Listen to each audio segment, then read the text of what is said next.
ನಮ್ಮ ರೈತರಿಗೆ, ನಮ್ಮ ಭಾಗದ ರೈತರಿಗೆ ಒಂದು ರೀತಿ ಮರ್ಮಾಘಾತ ಇದೆ. ನಾವೆಲ್ಲ ಭದ್ರೆ ರೈತರ ಜೀವನಾಡಿ ಅಂತ ಕರಿತೀವಿ.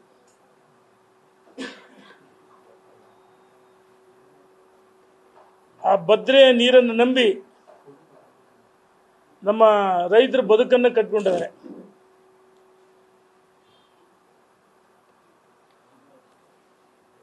ಆದರೆ ಈ ಕಾಂಗ್ರೆಸ್ ಸರ್ಕಾರ ನಾಲೆಯನ್ನು ಸೀಳಿದ್ದು ಸತ್ಯ. ನಾವು ಹೊಸದುರ್ಗ ಭಾಗದ ಕುಡಿಯೋ ನೀರಿಗೆ ವಿರೋಧ ಇಲ್ಲ ಅಂತ ಸ್ಪಷ್ಟವಾಗಿ ಹೇಳಿದ್ವಿ. 7 TMC ರಿಸರ್ವ್ ಇತ್ತು, ಅದ್ರಾಗ ಕೊಡಲಿ. ನಾಲೆಯನ್ನು ಅವೈಜ್ಞಾನಿಕವಾಗಿ ನಾಲೆಯನ್ನು ಸೀಳಿದ ತಪ್ಪು ಅಂತ ಹೇಳಿದ್ವಿ. ಯಾಕಂದರೆ ನಾಳೆ ಎಲ್ಲವಕ್ಕೂ ನೀರು ತಗೊಂಡು ಹೋದರೆ ನಮ್ಮ ರೈತಿಗೆ ಈಗ ಗೊತ್ತಾಗಲ್ಲ, ಮುಂದೆ ಗೊತ್ತಾಗತ್ತೆ ಸಂಕಷ್ಟ. ಕುಡಿಯೋ ನೀರಿಗೆ ಆಕಾರ ಆಗತ್ತೆ. ಒಂದು ಕಡೆ ಹಿರಿಯೂರು ಕೆರೆ ತುಂಬಿಸೋಕ್ಕೆ 1200 ಕೋಟಿ ರೂಪಾಯಿ, ಅದು ಭದ್ರದಿಂದಲೇ ಹೋಗುತ್ತೆ, ಅಪ್ಪರ್ ಭದ್ರಾ. ಆದರೆ ಅಪ್ಪರ್ ಭದ್ರಕ್ಕೆ ನೀರು ಹೋಗ್ಬೇಕಂದ್ರೆ ತುಂಗ ಜಲಾಶಯದಿಂದ 17.5 TMC ನೀರು ಲಿಫ್ಟ್ ಮಾಡಲೇಬೇಕು. ಇದು ಯಾವುದು ಅರಿವಿಲ್ಲದೆ ಹೊನ್ನಾಳಿಯ ಕ್ಷೇತ್ರದ ಶಾಸಕರು, ಮಾಯಕೊಂಡ ಕ್ಷೇತ್ರದ ಶಾಸಕರು ಮತ್ತು ಹರಪನಹಳ್ಳಿ ಶಾಸಕರು ಕೆಲವರು ಸೇರಿ ಅನಗತ್ಯವಾಗಿ ನಮ್ಮಗಳ ಮೇಲೆ ಅಪಪ್ರಚಾರ ಮಾಡಿದರು. ನಾಲೆಯನ್ನು ಸೀಳಿಲ್ಲ, ಸುಳ್ಳು.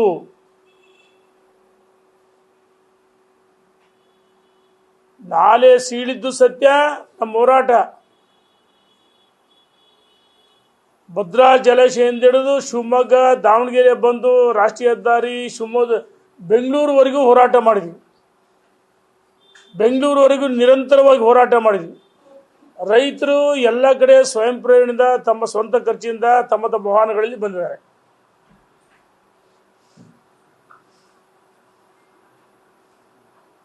ಆದರೆ ಇವರು ಈ ಜಿಲ್ಲೆ ರೈತರು ಉತ್ತರ ಕೊಡೋಕೆ ಯಾರು ಹೋಗಿ ಮೊನ್ನೆ ಕುಂದೂರಲ್ಲಿ ಸಭೆ ಮಾಡಿದ್ರು. ನಿಮಗೆ ಓಟ್ ಹಾಕಿದ್ದು ಹೊನ್ನಾಳಿ ಕ್ಷೇತ್ರ, ಮಾಯಕೊಂಡ ಕ್ಷೇತ್ರ, ಹರಪನಹಳ್ಳಿ, ಈ ದಾವಣಗೆರೆ ಜಿಲ್ಲೆ ರೈತರು ಓಟ್ ಹಾಕಿದ್ದು ಇಲ್ಲಿ ಜನ. ನೀವು ಹೊಸದುರ್ಗ ಅಲ್ಲಿಯವ್ರ ಪರ ಒಕ್ಕಲ ತೋರಿಸ್ತೀರಂದ್ರೆ ಅಂದರೆ ಜನಕ್ಕೆ ಮತ ಕೊಟ್ಟಂತವ್ರಿಗೆ ಮೋಸ ಮಾಡ್ತೀರಿ ನೀವು. ನೋಡಿ, ನಾವು ಜೂನ್ 21ನೇ ತಾರೀಕು ಹೋದಾಗ ಸ್ವತಃ ಲೋಕಸಭಾ ಸದಸ್ಯರು, ದಾವಣಗೆರೆ ಜಿಲ್ಲೆ ಲೋಕಸಭಾ ಸದಸ್ಯರು, ದಾವಣಗೆರೆ ಜಿಲ್ಲೆಯ ಲೋಕಸಭಾ ಸದಸ್ಯರು, ಜಿಲ್ಲಾ ಉಸ್ತುವಾರಿ ಸಚಿವರು ನಮಗೆ ಮಾಹಿತಿನೇ ಇಲ್ಲ ನಮಗೆ. ನಮ್ಮ ಭಾಗದ ರೈತರಿಗೆ ಅನ್ಯಾಯ ಆಗಿದೆ ಸ್ವತಃ MP ಅವರು ಒಪ್ಕೊಂಡಿದ್ದಾರೆ, ಜಿಲ್ಲಾ ಮಂತ್ರಿಗಳು ಒಪ್ಪಿದ್ದಾರೆ. ಜಿಲ್ಲಾ ಮಂತ್ರಿಗಳು DK ಶಿವಕುಮಾರ್ ಯಾಕೆ ಭೇಟಿ ಮಾಡಿದ್ರೆ ಹಂಗಾರೆ? ಅಂದ್ರೆ ಇವ್ರ ಉದ್ದೇಶ ಏನು? ಹೊನ್ನಾಳಿ, ಹರಪನಹಳ್ಳಿ, ಮಾಯಕೊಂಡ ಶಾಸಕರು, ನಮ್ಮ ದಾವಣಗೆರೆ ಜಿಲ್ಲೆ ರೈತರು ಉತ್ತರ ಕೊಡಬೇಕು. ನೀವು ಏನೂ ಆಗಿಲ್ಲ ಅಂತ ಒಂದು ಹೇಳೋದು. ಮತ್ತೊಂದ್ಸರಿ ಇಲ್ಲ ಕುಡಿಯೋ ನೀರು ಕೊಳ್ಳೇಬೇಕು. ಕುಡಿಯೋ ನೀರಿಗೆ ನಾವೇನು ವಿರೋಧ ಮಾಡಿದೀವ? ಡೆಡ್ ಸ್ಟೋರ್ ಇದೆ, ಅದು 7 TMC ಅದ್ರ ತಗೊಂಡು ನಾವೇ ಹೇಳಿದೀವಲ್ಲ. ಇದನ್ನ ರೈತರಿಗೆಲ್ಲ ಒಂದು ಕಡೆ ತಪ್ಪು ಮಾಹಿತಿ ಕೊಡ್ತಕ್ಕಂಥ ಕೆಲಸವನ್ನ ಇವರು ಕಾಂಗ್ರೆಸ್ಸಿನ ಮಾಡಿದ್ದಾರೆ. ಆದರೆ ನಾವು ದಾವಣಗೆರೆ ಜಿಲ್ಲಾ ರೈತ ಒಕ್ಕೂಟದಿಂದ 9ನೇ ತಾರೀಕು ಬೆಳಗ್ಗೆ 10 ಗಂಟೆಗೆ ಕುಂದೂರಲ್ಲಿ ರೈತರಿಗೆ ವಾಸ್ತವಾಂಶ ಮನವರಿಕೆ ಮಾಡಿಕೊಡ್ತಕ್ಕಂಥ ಕೆಲಸವನ್ನು ನಾವು ಮಾಡ್ತೀವಿ. ಈಗಾಗಲೇ ಬಸವಪಟ್ಟಣದಲ್ಲಿ ಪೂರ್ವ ಸಭೆ ಮುಗಿಸಿ ನೇರವಾಗಿ ಹಂಗೆ ಇಲ್ಲಿ ಬಂದ್ವಿ. ಇದಾದಮೇಲೆ ಕಕ್ಕರಗೊಳ್ಳ, ಕಾಡಜ್ಜಿ ಸಭೆಗಳದಾವೆ. ನಾಳೆ ಮೆಲೆಬೆನ್ನೂರಿದೆ, ದಾವಣಗೆರೆ, ಎಲ್ಲ ಕಡೆ ಪೂರ್ವ ಸಭೆಗಳು. ಮತ್ತು ನಮ್ಮ ಕ್ಷೇತ್ರದಲ್ಲಿ ಭದ್ರಾ ಅಚ್ಚುಕಟ್ಟು ಭಾಗದಲ್ಲಿ ಪ್ರವಾಸ ಮಾಡ್ತೀವಿ. ನಾವು ಯಾವುದೇ ಕಾರಣಕ್ಕೂ ಹೋರಾಟದ ಇನ್ನೂ ಸರಿಯಲ್ಲ. ನಮ್ಮ ನೀರು, ನಮ್ಮ ಹಕ್ಕು ಉಳಿವಿಗೋಸ್ಕರ ನಾವು ಹೋರಾಟ ಮಾಡೇ ಮಾಡ್ತೀವಿ. ಭದ್ರಾ ಜಲಾಶಯ ಅಚ್ಚುಕಟ್ಟು ಭಾಗ ರೈತರ ಜೊತೆಗಿದ್ದೀವಿ. ಈ ಕಾಂಗ್ರೆಸ್ನವ್ರು ಯಾವತ್ತೂ ಮಕ್ಕಳು ಟೋಪಿ ಹಾಕ್ತಕ್ಕಂಥವ್ರು. ಇವರಿಗೆ ಜನರಿಗೆ ಮೋಸ ಮಾಡಿ ಮಾಡಿ ಮಾಡಿ ಅಭ್ಯಾಸ. ಚುನಾವಣೆ ಸಂದರ್ಭದಲ್ಲಿ ಸುಳ್ಳು ಭರವಸೆಗಳು ಹೇಳಿ ಜನರಿಗೆ ಮೋಸ ಮಾಡಿ ಅಧಿಕಾರಕ್ಕೆ ಬಂದಮೇಲೆ ಆ ಮತದಾರರು ಬೇಡ, ಅಭಿವೃದ್ಧಿನೂ ಬೇಡ, ಜಿಲ್ಲೆ ರೈತರು ಬೇಡ, ಇಂಥ ಕೀಳು ಮಟ್ಟದ ರಾಜಕಾರಣ ಕಾಂಗ್ರೆಸ್ನವರು ಮಾಡ್ತಾರೆ. ಅದಕ್ಕೋಸ್ಕರ ನಾವು ಸಭೆಯನ್ನು ಮಾಡ್ತಾ ಇದ್ದೀವಿ. 1ನೇ ತಾರೀಕು ರವೀಂದ್ರನಾಥ್ ಅಧ್ಯಕ್ಷತೆಯಲ್ಲಿ ನಮ್ಮ ರೈತ ಒಕ್ಕೂಟದ ಅಧ್ಯಕ್ಷರು ಇರ್ತಾರೆ. ಜಿಲ್ಲೆಯ ಮಾಜಿ ಶಾಸಕರು, ಮುಖಂಡರುಗಳು, ರೈತ ಬಂಧುಗಳು ಬಹಳ ದೊಡ್ಡ ಸಂಖ್ಯೆಯಲ್ಲಿ ಆಗಮಿಸಬೇಕೆಂದು ನಾನು ವಿನಂತಿಸುತ್ತೇನೆ. ಕುಂದೂರಿನಲ್ಲಿ 10 ಗಂಟೆಗೆ ನೋಡಿ. ಒಂದು ತುಂಗಾ ಜಲಾಶಯದಿಂದ ಏನು ಅಪ್ಪರ್ ಭದ್ರಾಕ್ಕೆ ಹೋಗುತ್ತೆ ನೀರು, ನಮ್ಮ ಭದ್ರಾ ನೀರು 17.5 TMC ನೀರು ಕೊಡಬೇಕು. 17.5 TMC ನೀರು ಲಿಫ್ಟ್ ಮಾಡಬೇಕು. ಭದ್ರಾ ಮೇಲ್ದಂಡೆ ನೀರು ಹೋಗ್ಬೇಕಂದ್ರೆ 17.5 TMC ನೀರು ಲಿಫ್ಟ್ ಮಾಡಬೇಕು ನಮಗೆ ಭದ್ರಾ ಜಲಾಶಯಕ್ಕೆ ತುಂಗಾದಿಂದ. ಹಿರಿಯೂರಿಗೆ 1200 ಕೋಟಿ ಮಂಜೂರು ಮಾಡಿದರೆ 65 ಕೆರೆ ತುಂಬಿಸಕ್ಕೆ ಹಿಂಗೆ ಮಾಡ್ತಾ ಮಾಡ್ತಾ ನೀರು ಖಾಲಿ ಆಗುತ್ತೆ. ಅದಕ್ಕೋಸ್ಕರ ನಾಳೆ 9ನೇ ತಾರೀಕು ರೈತ ಸಮಾವೇಶ ಮಾಡಿ ರೈತರಿಗೆ ಮನವರಿಕೆ ಮಾಡಿಕೊಟ್ಟು ಮುಂದಿನ ಹೋರಾಟಗಳ ಸ್ವರೂಪವನ್ನು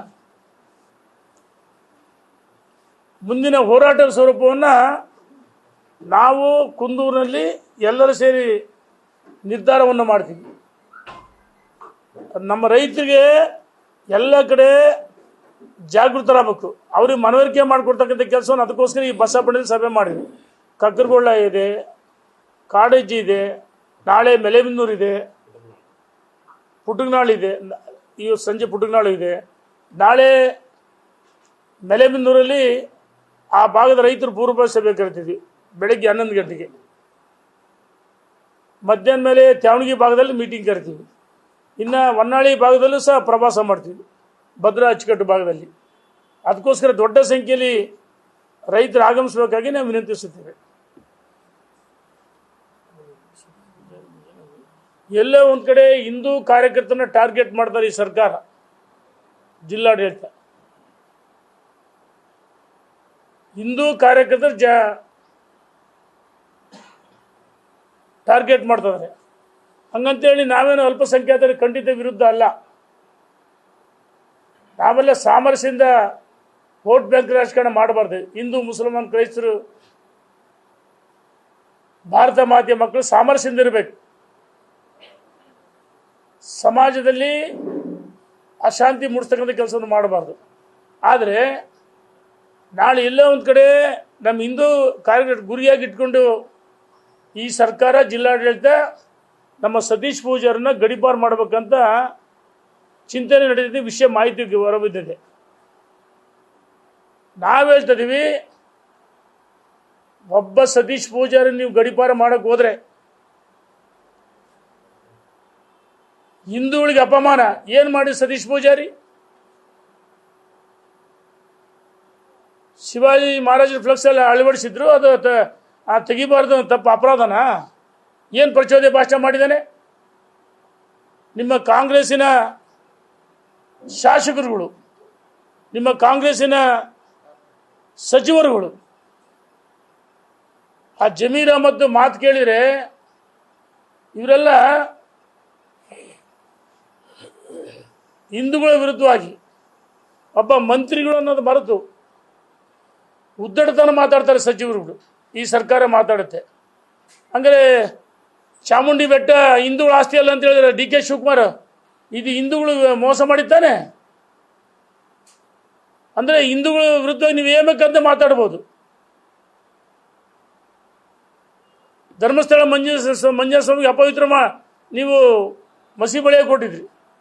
ಇದೆಲ್ಲ ಈ ಸರ್ಕಾರ ಎಲ್ಲ ಒಂದು ಕಡೆ ಹಿಂದೂಗಳನ್ನ ಟಾರ್ಗೆಟ್ ಮಾಡಿ ಗುರಿಯಾಗಿಸಿ ಈ ರೀತಿ ಗಡೀಪಾರು ಮಾಡಕ್ಕೆ ಹೊರಟ್ರೆ ನಾವು ಸಹಿಸಲ್ಲ. ಈ ಸರ್ಕಾರಕ್ಕೆ ಎಚ್ಚರಿಕೆಯನ್ನು ಕೊಡ್ತಾ ಇದೀವಿ. ಒಬ್ಬ ಹಿಂದೂ ಕಾರ್ಯಕರ್ತರಿಗೆ ಅನ್ಯಾಯ ಆದರೆ, ಈ ರೀತಿ ತಪ್ಪು ನಿರ್ಧಾರಗಳನ್ನು ಮಾಡಿದರೆ ನಾವುಗಳು ಹಿಂದೂ ಕಾರ್ಯಕರ್ತರ ಪರವಾಗಿರ್ತೀವಿ ಅಂತೇಳಿ ಈ ಸರ್ಕಾರಕ್ಕೆ ಎಚ್ಚರಿಕೆಯನ್ನು ಕೊಡ್ತಾ ಇದ್ದೀವಿ.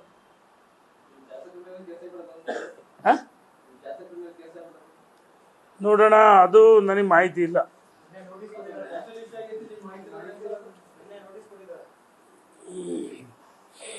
ನೋಡಿ, ನಾನು ಭಾಳಷ್ಟು ಹೋರಾಟಗಳು ಮಾಡಿದ್ದೀನಿ. ಪೊಲೀಸ್ಗೆ ಸವಾಲು ಹಾಕಿದ್ದೀನಿ, ಜಿಲ್ಲಾಡಳಿತಕ್ಕೂ ಸವಾಲು ಹಾಕಿದ್ದೀನಿ.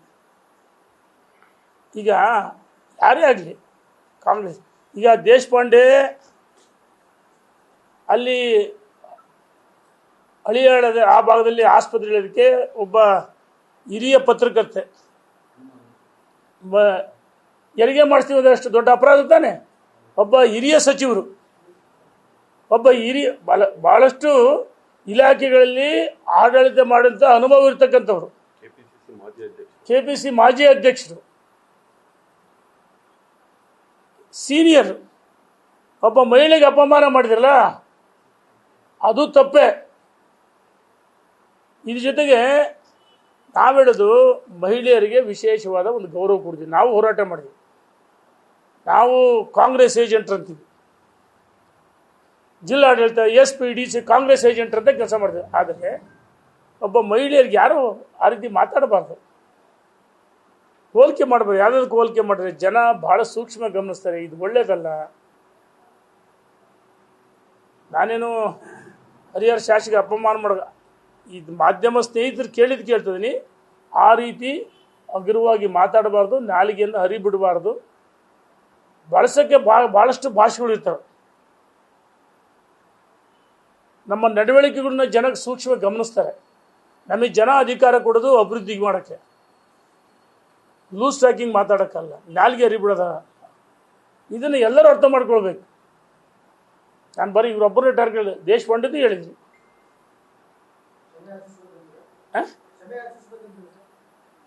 No comments.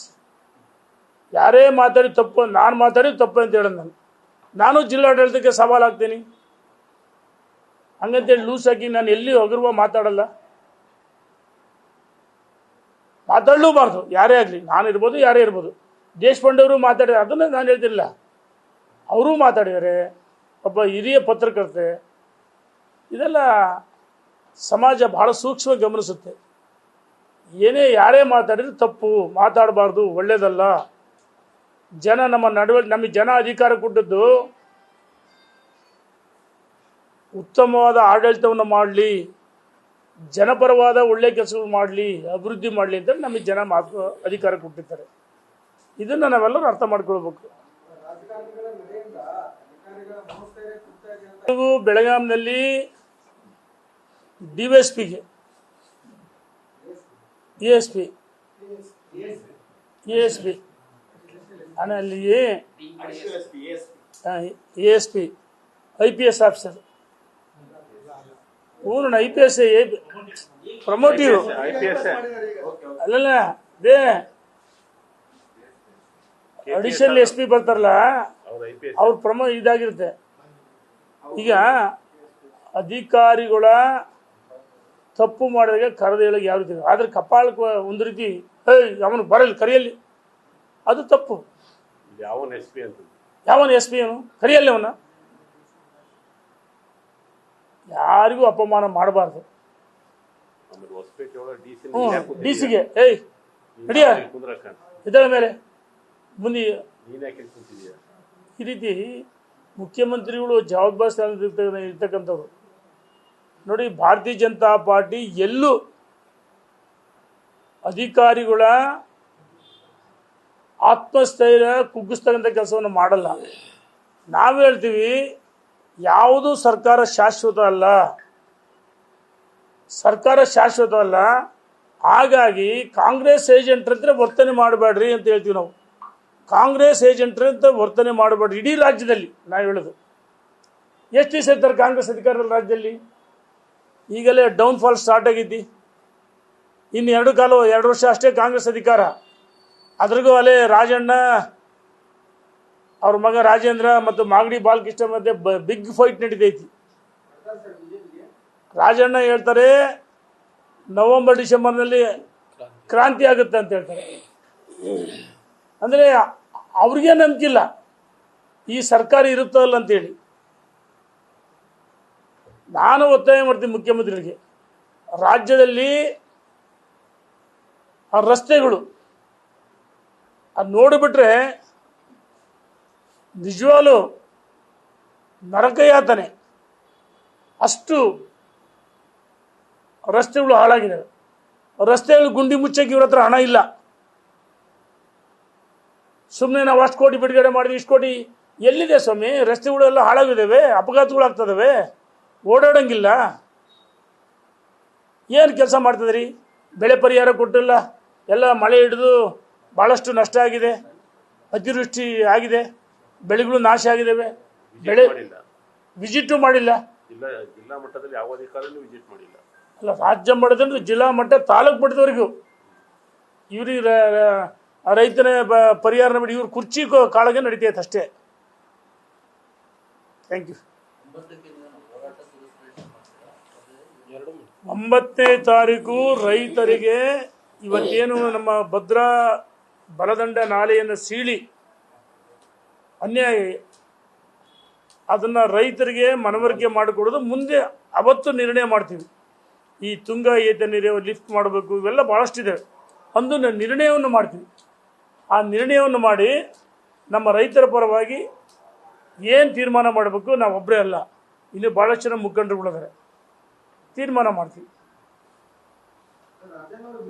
ಪತ್ರಿಕಾಗೋಷ್ಠಿ ಕಡ್ಡೆ ಬಳ್ತನಂಜೆ ಲೋಕ್ಯರನ್ನ ಈಗ ಏನಾಗಿದೆ, ಕಾಂಗ್ರೆಸ್ನಲ್ಲಿ ಅವ್ರಿಗೆ ಭವಿಷ್ಯ ಇಲ್ಲ.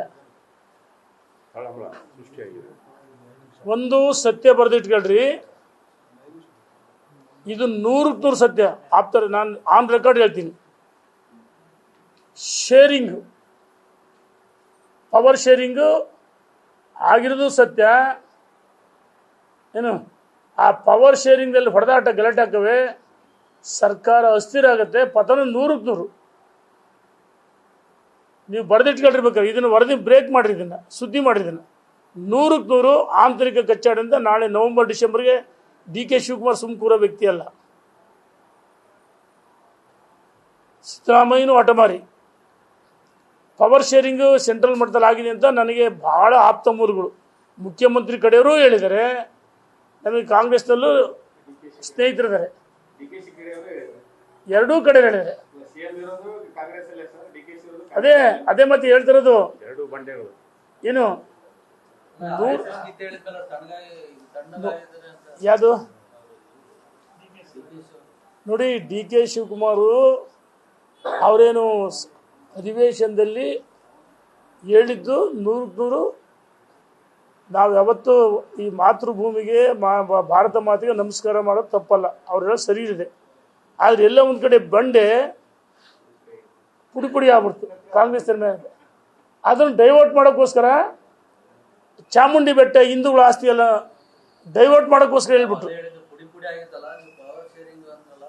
100% ಪವರ್ ಶೇರಿಂಗ್ ಎರಡೂ ಕಡೆ ಹೇಳಿದರೆ ನನಗೆ ಮಾಹಿತಿ ಇದೆ, ಇದು ಸತ್ಯ.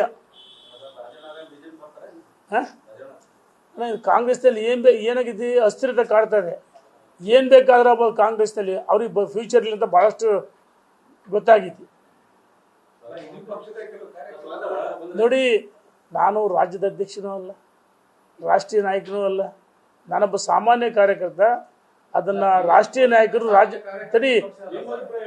ರಾಷ್ಟ್ರೀಯ ನಾಯಕರು, ರಾಜ್ಯದ ಅಧ್ಯಕ್ಷರು ಅವರು ಯಾರು ಬರ್ತೀವಿ, ಭಾರತೀಯ ಜನತಾ ಪಾರ್ಟಿ ತತ್ವ ಸಿದ್ಧಾಂತ ಒಪ್ಪಿ ಬರ್ತೀವಿ ಅಂದಾಗ ನಾವು ಸ್ವಾಗತ ಮಾಡೇ ಮಾಡ್ತೀವಿ. ಭಾರತೀಯ ಜನತಾ ಪಾರ್ಟಿಯ ತತ್ವ ಸಿದ್ಧಾಂತ